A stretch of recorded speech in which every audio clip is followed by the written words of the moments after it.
I greet you all in the mighty, mighty name of Jesus Christ. Whether it's good morning, or good day, or good evening, as we all come from various parts of this global church throughout the world. So for this time, I'd like to pray with you before we go to the Word of God. Father God in heaven, I want to thank you, Lord, for this opportunity, O Lord, to be your mouthpiece again to your people at this moment. I pray, Father, that you cleanse us all from our filthiness and our sins and wickedness, Lord, that we might be worthy, O Lord, again to sit before you and listen to your word. I pray, Father, that your anointing come upon me and my lips to speak your word, and even upon the ears and the hearts of your people who are listening, that you might be glorified again, Lord. In Jesus' name, amen. And for all of you who are celebrating your various anniversaries and conventions and seminars, wherever you are, especially to the our church there in Israel, who are celebrating their or now celebrating today, Saturday, and tomorrow, Sunday. I give you my hearty greetings out here from the Philippines, right here in Skyland Home, our Skyland complex here in Irisan. I'd like to talk to you again once more at this time of this end time, especially during this pandemic, where this is now the final sign of the end times as prophesied by Jesus Christ, that in these last days the birth pains will be growing more and more and more painful. And that is why, as they talk about new normals today, the new normal will never go back to the previous. We will never go back to joy and peace and all these things that we have enjoyed before. As the scripture says, things will grow worse and worse and worse, from the old normal to the new normal now, and there will be another new normal that will be worse than our normal today. And that is the situation of the world as prophesied in the Word of God. The devil, the Antichrist, is doing his worst at this time. And he knows that his time that's left is very short, and he's doing his worst. And let us remember that what is happening now is, whatever is happening is because God allows it. He is the mastermind of everything, from the beginning of time to the end of time. Whether good and bad, he is still the mastermind. He is the one who is doing the good for his creation and for his people who are faithful to him as he is faithful to his people. But he is the one who is allowing the devil. Remember, it's God who created Lucifer. The devil was Lucifer at first. He was the highest angel in heaven, the most powerful, the most beautiful, the most anointed servant of God in the kingdom of heaven, until God started to implement his plans about testing his two kingdoms, his kingdom in heaven and his kingdom on earth, the spiritual kingdom and the natural kingdom. And it was the devil, Lucifer, whom he turned to become the devil, to become his servant of test, until now and until the end. And so all that is happening now, all the suffering, all the misfortunes, all the pains, everything that is bad is the work of the devil. And it's because God created him to do it. And the devil can never do anything that God does not allow. We can see that in the book of Job.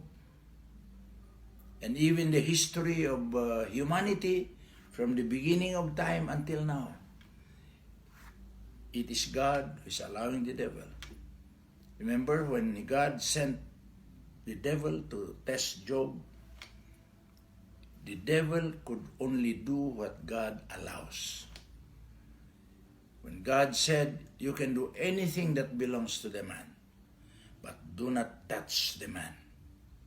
Then that was all that the devil did. Until he returned again to join the meetings of God with his angels. And remember, the devil is still God's servant. He joins the angels of God in his executive meetings. And he reported, and God said, you see, my servant Job, he's still faithful to me. And then the devil again challenged God and said, okay, let me touch the man. And then God allowed the devil to touch Job himself, not only his kingdom, not only his properties, not only his family. You see, the properties and the family of a man is his kingdom. See, that's the sphere of a man's kingdom. And so, finally, God allowed the devil to touch Job. But he warned Job and said, okay, you can do anything with him, but don't take his breath. Meaning, don't take his life. Do not kill him. He must remain alive. See? And we all know the story of Job, of how Job suffered severely. I don't think there's anyone who has ever suffered more than Job ever did. For many, many years. And the longer Job stayed self-righteous, he was resisting. He maintained his pride. The longer his suffering remained. Until finally, because of the rebukes of his friends, and Job finally realized and repented. And that's the only time when God started to bless him. And what happened to the blessing of God after the suffering, after the test? You know, after a test comes, and if the test is successful, and God succeeds in his purpose for testing a man, then blessings come. So what happened to Job? All his properties, his wealth that were lost. He was a multi-millionaire, the richest man in the East. God restored his wealth that was lost twice as much. Twice as much. And then all his 10 children that the devil killed. You can imagine how a man can, all his 10 children. Think of that. If all your children, 10 of them, are killed by the devil and it's violent death, how will it not stress you? And God gave him another 10 children, much better than the first 10 children. The first children were drunkards. See? They were proud. They were always celebrating every now and then. They would celebrate and be very proud of the wealth of their father. Until God allowed the devil to kill them all. But God gave Job again another 10 children who were very beautiful and much better than the first 10 children. And number 3, what did God do? No matter how old Job was, you can imagine how old Job was. He may be old already by that time. But from the time when God tested him, and at the end of his test, God gave him another 140 years to live. You can imagine 140 years. The lifespan of a man is 70 years. So, God gave him another two lives. 70 times 2 is 140. That is on top of his previous life. If he was already 70, by the time when his test was over, it means he lived 3 times the lifespan of a man. That is the blessing of God upon Job, who passed the test. Now today, all of us, the test now today is on the church. The church is the kingdom of God on earth. See? The church is the bride. This is the kingdom of God. Outside the church on earth today is not the kingdom of God. It is the kingdom of the devil. And so this church is the one that is being tested. And what is the church? You and me. We are the church. And all that is now happening is a test on the church, on the kingdom of God. And so, because they are now being tested in this end time, I'd like to exhort you all about preparing to meet the Lord. Preparing ourselves to be qualified for the kingdom of heaven. Because this earth is the kingdom of the devil. That's why he is now the one raging. He's the one now ruling. You can imagine he's ruling every nation today, globally, including the United States and the most powerful countries in the world. No nation is exempt. Not even the Philippines, that was once acclaimed as the only Christian country in the Far East. See? And so, we are being tested, and we have to pass the test. We are all disciples. We are all students of Jesus Christ. And those who do not pass will not graduate. They will not graduate to heaven. They will remain on earth and they'll perish with the earth, because this earth is going to perish. They'll all go to hell. There are only 2 places to go: heaven or hell.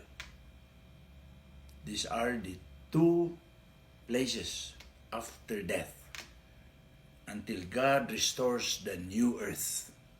You see, even this is not being taught by many churches. A lot of Christians are ignorant that there's going to be a new earth.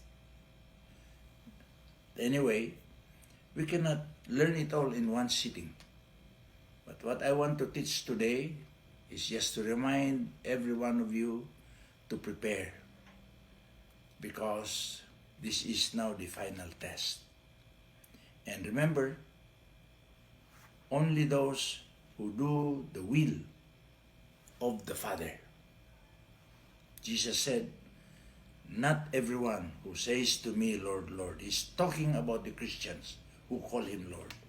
All other people in the world who do not call Jesus Lord are not part of the kingdom. And all those who call Jesus their Lord are the ones who are part of the kingdom of Jesus Christ. And he said, not everyone who says to Lord to me will enter the kingdom of heaven. What does that mean? Very simple, very clear, common sense. Not every Christian will go to heaven. Who are going to heaven? Matthew 7:21, Jesus said, only means no other. Only he who does the will of my Father.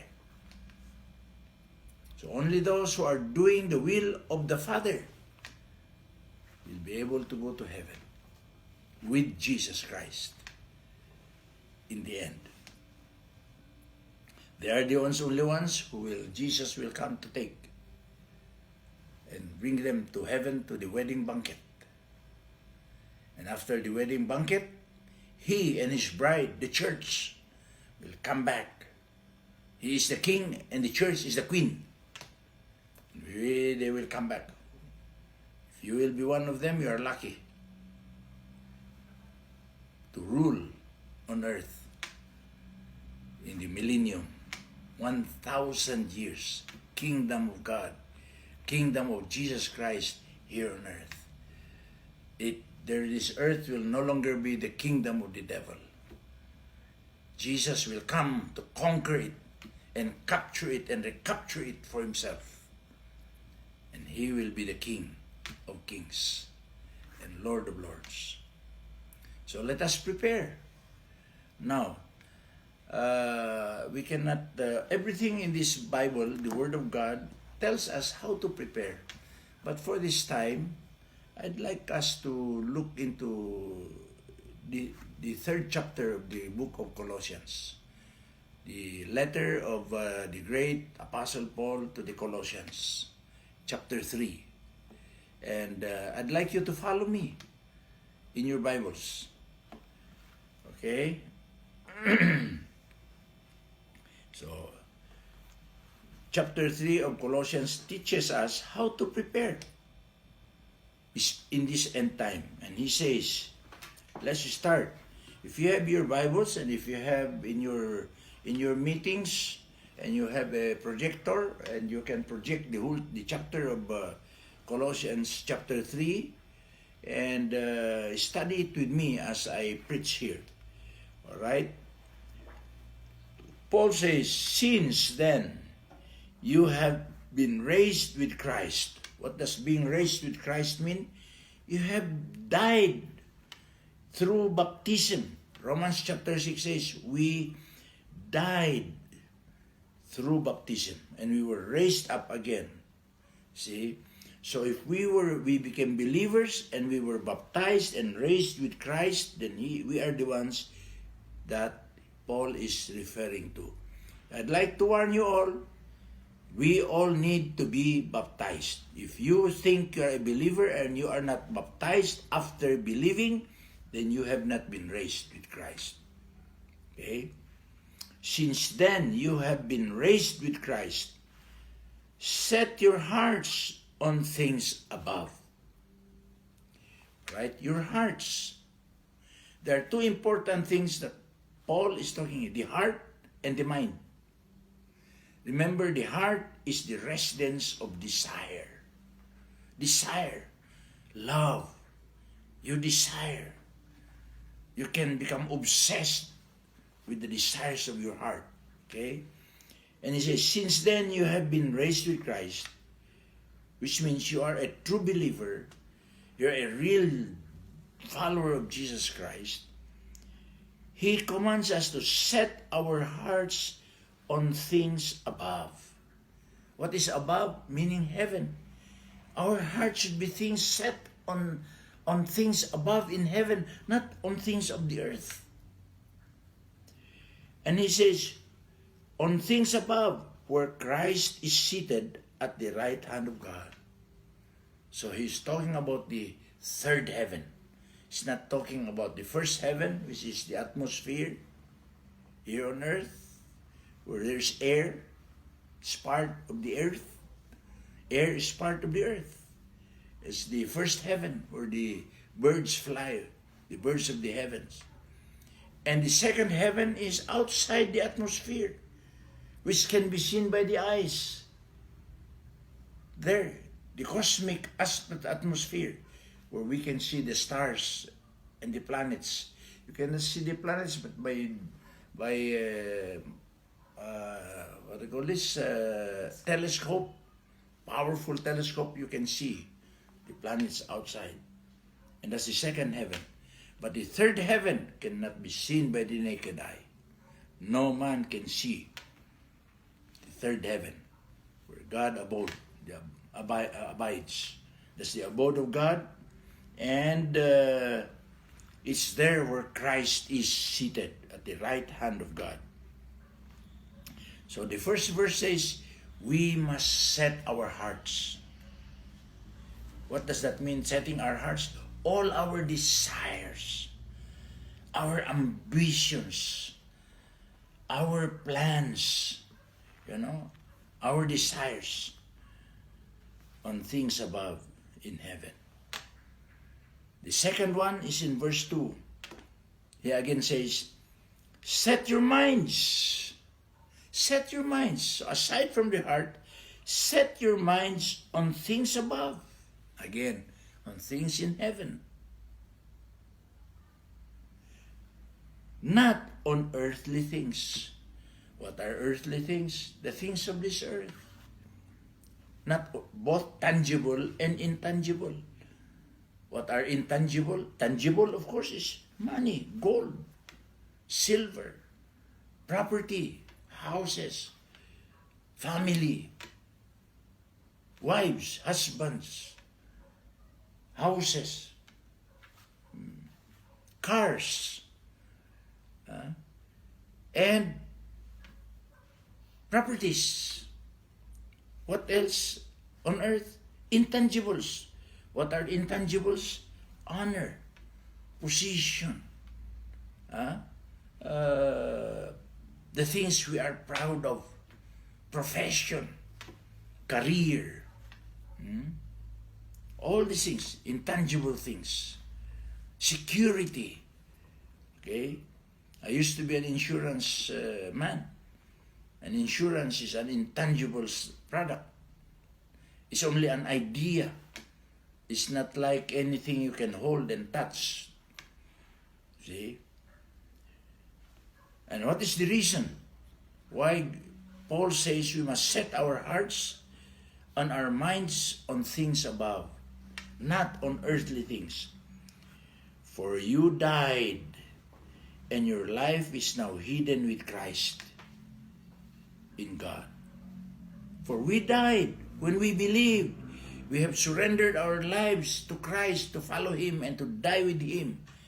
And we died through baptism by believing, surrendering, so that we do not own our lives anymore. We do not rule, we do not decide for ourselves and our lives anymore. But we give it all to God and to Christ. And we died. So we died. Our self-will supposed to be dead already. We are not supposed to be deciding for ourselves. We are supposed to be yielded to God already. For you died, and your life is now hidden with Christ in God. So, we are now hidden with Christ. For you died, you are hidden with Christ. Okay? So, we are hidden. Not us anymore, but Christ. To be seen in us. Okay? Who is your life? Christ, who is your life. So without Christ, you have no more life. You only have your natural life. But it's going to end when we die. When we have our natural death, our life is dead. We have no more life. We have no life. But because we followed Christ, and Christ defeated death, and He lived even beyond death, so are we. If we are followers of Christ, we have died with Christ, and so we will now live with Christ. For you died, and your life is now hidden with Christ in God. When Christ, who is your life, see, when Christ, who is your life, appears, when He comes, and He will appear, then you also will appear with Him in glory. This is the heritage of every true believer and every true Christian, every true follower of Jesus Christ. When He will appear, we will appear with Him in glory. Hallelujah.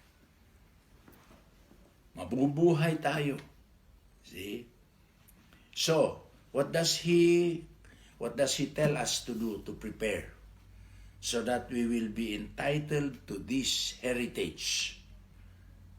Ayan, all of that afterward, it says, put to death. Patayin mo.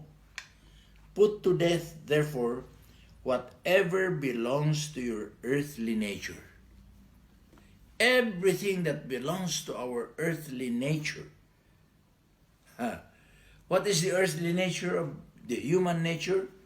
Number one, sexual immorality. The desire for sex. Kaya sa ngayon, halos lahat ng tao parang animal. Parang hindi mabubuhay kung walang asawa. This desire for sex with the opposite sex. See? And especially taking it without the proper marriage permits and legitimate sanction of God. It becomes sexual immorality. Exercising, doing sex with the opposite sex, who is not, when you are not married. Not only actually consummating, but sexual immorality includes even just thinking in the mind, even just in the desire. There's sexual immorality in the mind, even in the heart, in the desires, and even in thinking. The mind is thinking, the heart is desiring. See? Number one, sexual immorality. Impurity. You know, impurity includes dirty mind, dirty thoughts, dirty desires, dirty sights,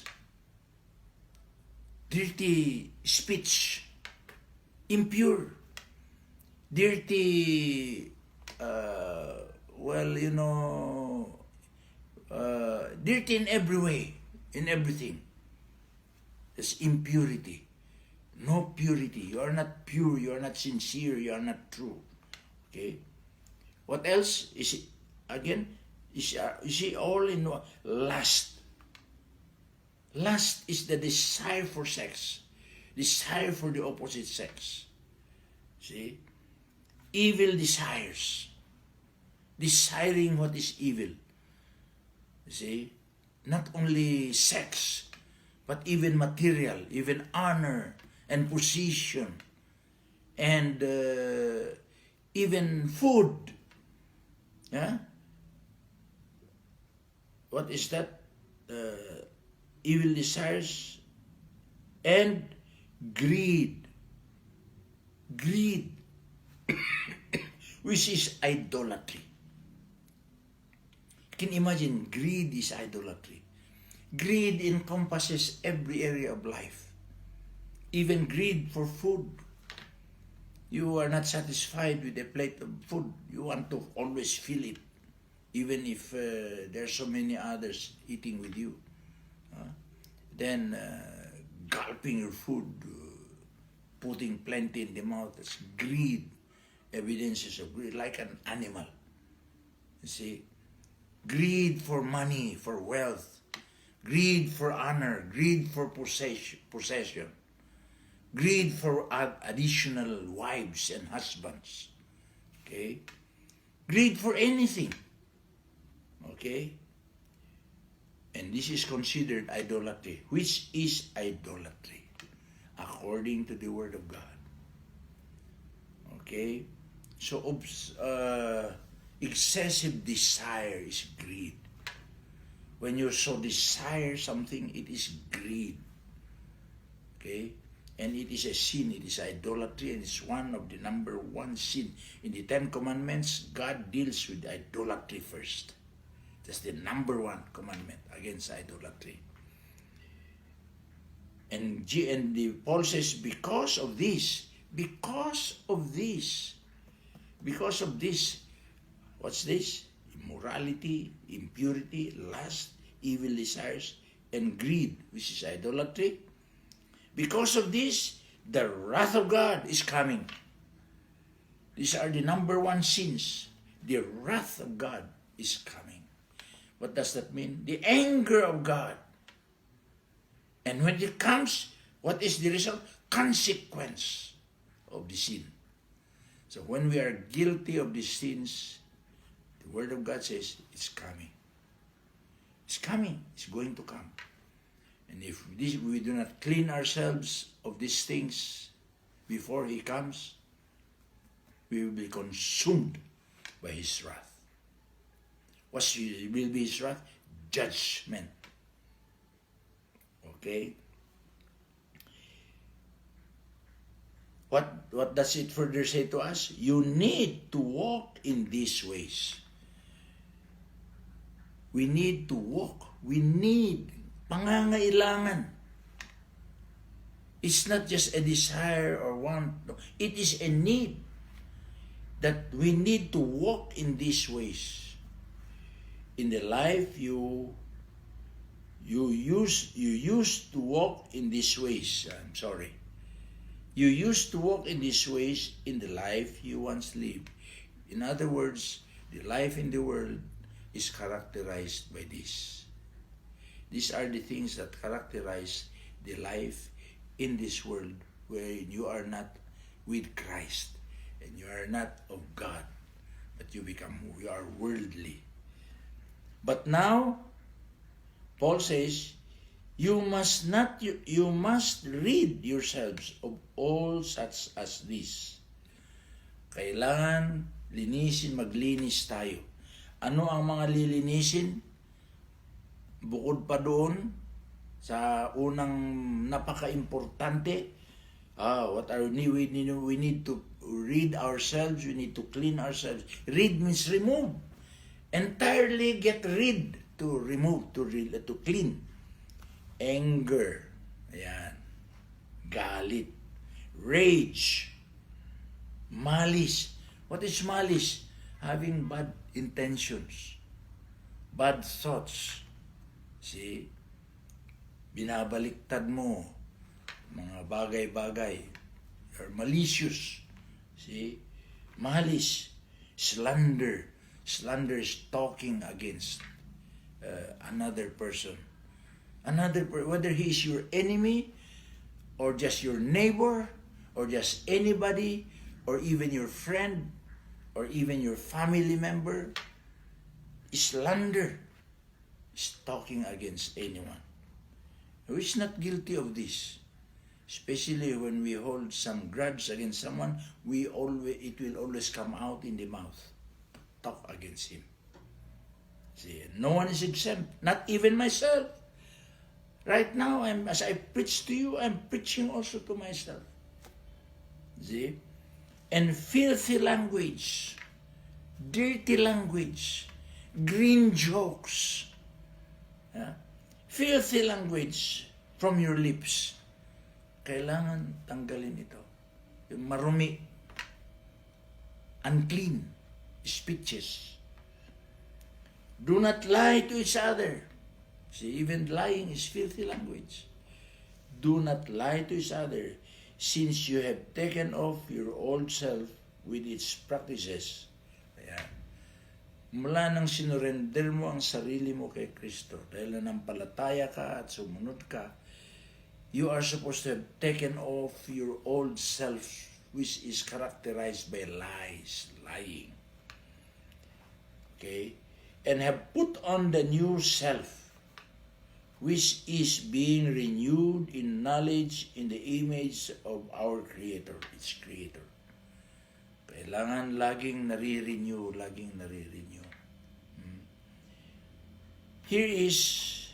Here, sa kalagayan na ito, na as a follower, as a Christian, as a believer, there's no more Greek or Jew, circumcised or uncircumcised, barbarian, Scythian, slave or free, but Christ is all and is in all. Ibig sabihin, wala Pilipino, Amerikano man, o Espanyol, or Greek, or Jew, or Christian, or unchristian, or anybody, whether Baptist, or Pentecostal, or Catholic, or charismatic, or what. There's no more. Everything must be just in Christ. Your religion, my church, your church, or whatever is not what will save you. Not your religion, but only Christ is all and is in all. Kristo lamang, si Kristo lamang, ang nag-iisa na sinusunod natin. Lahat ng tinuturo ni Kristo na He became a man to come to demonstrate His teaching and His word and His commands. He came and set the example. And He came to give His life and died. And He commanded us, if we follow Him and we are willing to also forget ourselves and die to ourselves, die to our pride, die to our desires and our minds and die with Christ. And we are willing even then. He even died on the cross, willingly gave Himself to be crucified.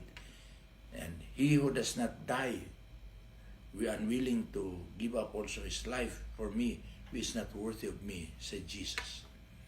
So we have to follow Him up to the extent of His sacrifice. We must be willing to die also and to sacrifice for our faith and for Him whom we have followed. That is the rule. If we are not willing and we want to keep ourselves, our lives, he who keeps his life will lose it. He who loses his life for me and for my sake will keep it. See, those are the words of Jesus. And so, how do we prepare? He goes on to say in verse 12, therefore, as God's chosen people, tayo, God's chosen people, Christian believer, true believers, holy and dearly loved, clothe yourselves with compassion. Ayan. Ito ang pangangailangan natin. We clean ourselves of all this malice, those anger, all those things na mali. Maglinis tayo. Magpatwid tayo. Kailangan gagaya tayo kay Kristo. We need to become like Jesus Christ. He says, therefore, as God's chosen people, holy and dearly loved, clothe yourselves with compassion. Compassion, kindness, mercy. That's compassion. Kindness, humility, gentleness, and patience. You look at this. These are supposed to be our characteristic. Kung si Kristo ay nasa iyo, kung si Kristo ay nasa akin, ito ang mga dapat na nakikita ng tao sa atin. Kagaya si Kristo.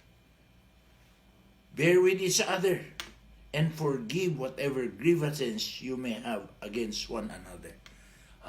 Magpatawaran kayo. We need to forgive. Whether the other person asks forgiveness or not, never mind. Forgive.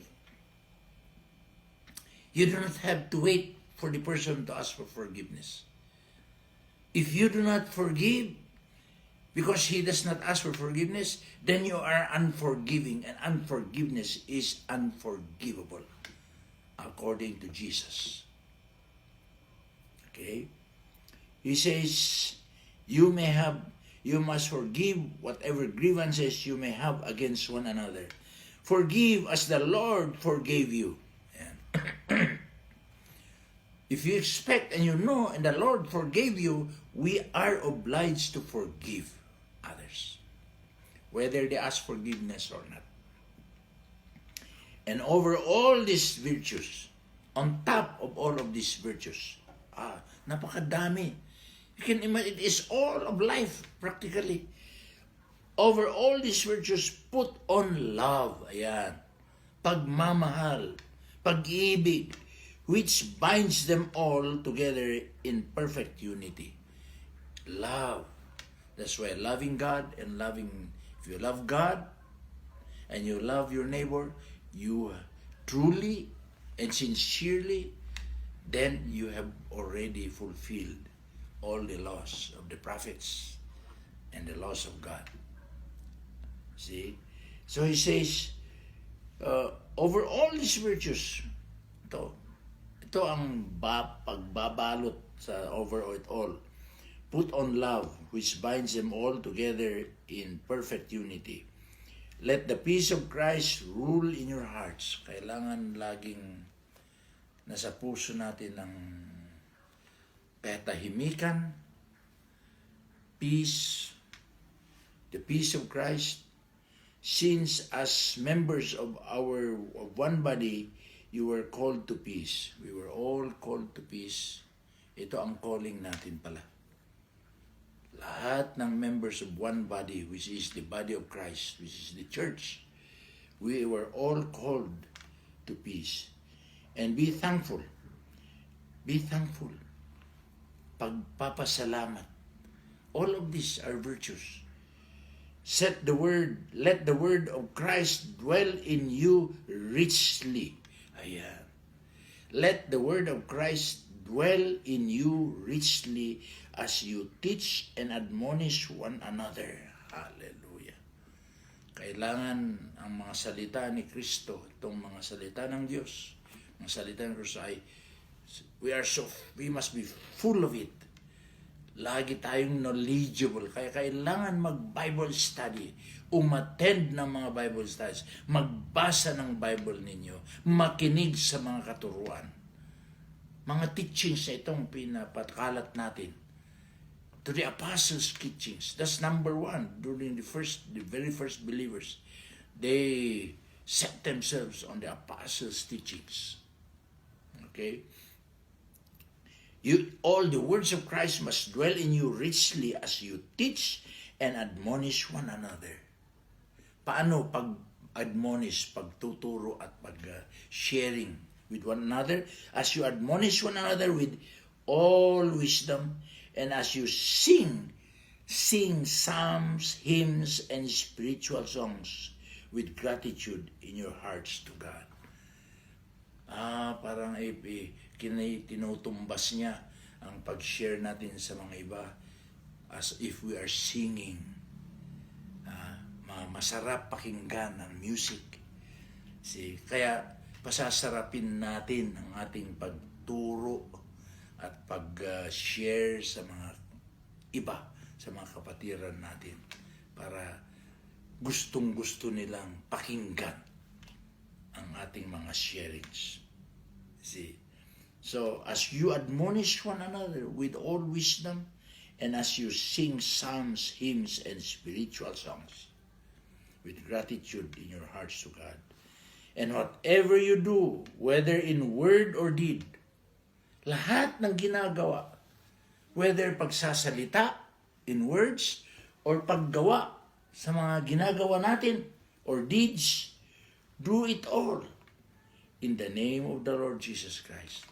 Kailangan lahat ng ginagawa natin. Kung tayo tunay na manampalataya, tunay na Kristiyano, tunay na followers ni Kristo, lahat ng ginagawa natin, pagsasalita at pagkikilos at paggagawa actions, we must do it all in the name of our Lord Jesus, giving thanks to God the Father through Him. You see, kailangan lahat-lahat pala ng kabuuan ng aking buhay, our whole life, and every area of it and every aspect of it must be all for Christ and with Christ and in His name. Wala nang iba. Wala na tayo roon. Kay Kristo lamang lahat. You can imagine the extent of the expectation of God of each one of us. Ito ang qualification ng tunay na manampalataya na sigurado na when Jesus Christ will appear, we will appear with Him. Kung malayo tayo rito sa kalagayan na ito, if we are far from this status and this situation, I am afraid, my dear friends, brothers and sisters, that we are far from passing the test and from graduating from this earth to the kingdom of heaven. Now, I'd like us to finish the whole chapter. And so let's continue. It admonishes everyone in the whole family. The family is the smallest unit of society. from father to mother to children, brothers and sisters, andito dito. And so, it teaches us, alright, paano natin gagampanin, paano natin gaganapin. Wives. Ayan. Why wives? Because we are the wives of Christ. We are the bride. See? So he says, in the family, even in the natural family, wives, ayan, submit to your husbands. Magsubmita kayo mga asawang babae sa asawa ninyong lalaki. Huwag kayo ang ruler. Don't be the ruler. You are not the head. You are only the body. The husband is the head. See? And so, wives, submit to your husbands as fitting in the Lord. Kaya, ang masunurin na asawa ay talagang very precious. Mahalagang ang asawang babae na masunurin sa kanyang asawang lalaki. This is the word of God. Hindi po ako ang author nito. I am not the author of this. See? So, kayong mga asawa na babae, you know, the teaching in the world today is equality. Equality, women and men are equal. But that is not what the word of God says. Yes, we are equal. We are brothers and sisters, magkakapatid tayo. Pero we have positions in God, in the kingdom of God. We also have positions in the family. You see? In the natural family, the father or the husband is the head. And the wife is only his assistant. You cannot be assistant and your husband is your assistant. You wives, that is wrong, according to the word of God. Whether we like it or not, whatever are your arguments, yan, mga arguments ng mga tao sa mundo, ma-rebelde talaga. They are rebellious to God. When you are rebellious to the word of God, you are rebellious to God. Because this is His word, this is His command. See? So, He wants us to be in our positions. Wives, submit to your husbands as it is fitting in the Lord. Asawa naman lalaki, husbands. Husbands, love your wives and do not be harsh with them. This is the commandment also to husbands. To love, not because you are the head that you completely rule and become a ruthless ruler in your family and to your wife. Love your wives and do not be harsh to them. Children, mga anak naman, you listen, mga children, obey your parents in everything. Obey your parents in everything. No exception. Ang daming mga anak ngayon, lalo-lalo na kung nakapag-aral sila, nakagiging position sila, mas mataas, mga parents hindi nag-aral, ignorante, illiterate, at mga anak nakapag-aral, nagiging engineers, nagiging teachers, nagiging abogado, nagiging ano-ano dyan, hindi na pinapansin, sila na ang rulers in the family. That's wrong. Even children must obey your parents in everything. Everything. Did you hear that? For this pleases the Lord. Ito ang kaaya-aya sa Panginoon. This is what pleases the Lord. Okay? Fathers, also. Hindi lang children. Fathers, mga ama. Even if you are the head, and you are the head of the family, fathers, do not embitter, do not exasperate your children, or they will become discouraged. Ayan. So may tungkulin ng bawat isa.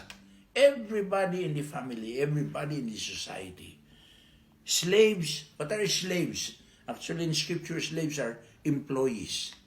People, everybody in the family, whether you are a father or a mother or brothers or sisters or children, and we are working as employees, we are slaves. Okay? And says, slaves, whatever you are, ibig sabihin, employees or servants, slaves, obey your earthly masters.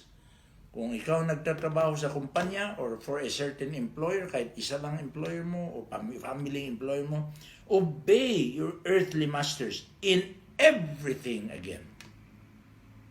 Everything. And do it. Gawin mo lahat yung mga obligasyon mo, mga trabaho mo, mga tungkulin mo. Do it. Not only when their eye is on you. Wag lang kung binabantayan ka o nakikita ka. Not only when they are watching you or their eyes on you, and to win their favor. Not only to win their favor because they see you want your employees to see you na you are industrious at talagang alisto ka magtrabaho, and to win their favor, but with sincerity of heart. Ayan. Dahil talagang tunay ka. You are true. You are sincere of heart. And reverence for the Lord. Ginagawa mo yan in reverence for God. Kahit hindi ka binabantayan ng employer mo, ng kumpanya mo, na pinagtatrabahuan mo, gawin mo yung mga tungkulin mo with reverence. Parang pagsamba mo sa Panginoon. Parang pagsilbi mo sa Panginoon. See? Do this with reverence for the Lord. Whatever you do, lahat ng ginagawa mo, work at it with all your heart. Lahat ng ginagawa mo na trabaho, gawin mo na talagang buong puso. With all your heart as working for the Lord. Parang ang Panginoon ang pinagsililingkuran mo. Parang ang Panginoon ang pinagsisilbihan mo. Okay? Do it all working for the Lord. Not for men. Hindi sa tao na amo o employer, not for men, since you know. Bakit? Why? Dahil alam mo that you will receive an inheritance from the Lord as a reward. Meron tayong reward. At dati, reward tayo, gantimpala. At dati, Ilocano na, gunguna. In the kingdom of Christ, you will be given crowns. Those crowns are not really crowns to be put on the head. Those are honor and authority and position. Ayan. We will have a reward. So the greatest reward, of course, is our salvation. Na hindi tayo mapunta ng impyerno. But on top of that, we have crowns that will be given us. And these are positions of honor and authority in the kingdom of God. It is the Lord Christ, si Kristo, it is the Lord Christ you are serving. Dahil si Kristo rin ang pinaglilingkuran mo. Whether you are only an employee, a janitor, or a clerk, or a driver, or whatever is your position in any employment, si Kristo rin ang pinaglilingkuran mo. Kung ginagawa mo ang lahat ng tungkulin mo, if you are doing it all with your heart and sincerely for the Lord, it is the Lord Christ you are serving. Anyone who does wrong will be repaid. Ayan. Whoever has a wrong attitude and doing wrong, na hindi ginagawa ang dapat na tungkulin na gagawin, will be repaid. Ayan. There is a consequence. Will be repaid for his wrong. Ayan. Kung anong mali na ginagawa mo, you will get the consequence. You will get the repayment. And there is no favoritism. Sa Panginoon, there's no favoritism. Talagang kung what you deserve for the wrong thing that you are doing, because you are performing wrongly, you will get the consequence. That's the end of the chapter 3. At mahaba na yun. Napakarami natin natutunan kahit sa isang chapter lang sa Colossians chapter 3 tungkol sa ating paghahanda sa kaharian ng Diyos ngayon. Habang hinihintay natin, while we are waiting to be raised up to the air, to meet Jesus Christ in the air, into the wedding banquet in heaven. Or, yung mga naiiwan na hindi pumapasa sa test, will will go through the final test, final exam. And the final exam ay kamatayan. Lahat ng manampalataya papatayin. And those who are willing to die for Christ will also follow. But when you are unwilling, and you will be killed, there's no other way. There are only two places, heaven or hell. Kaya itong mga pinag-aralan natin ngayon ay mahalaga. Sana po ay ating pakinggan, basahin muli, study it once more. Just the chapter 3 of Colossians. It teaches us how we are supposed to conduct our lives now in this end time while waiting for Christ to come to take us to glory. May God bless you all. And make congratulations to all of you who are celebrating your anniversaries in the various parts of our churches in the world. God bless you all again. In Jesus' name. Amen.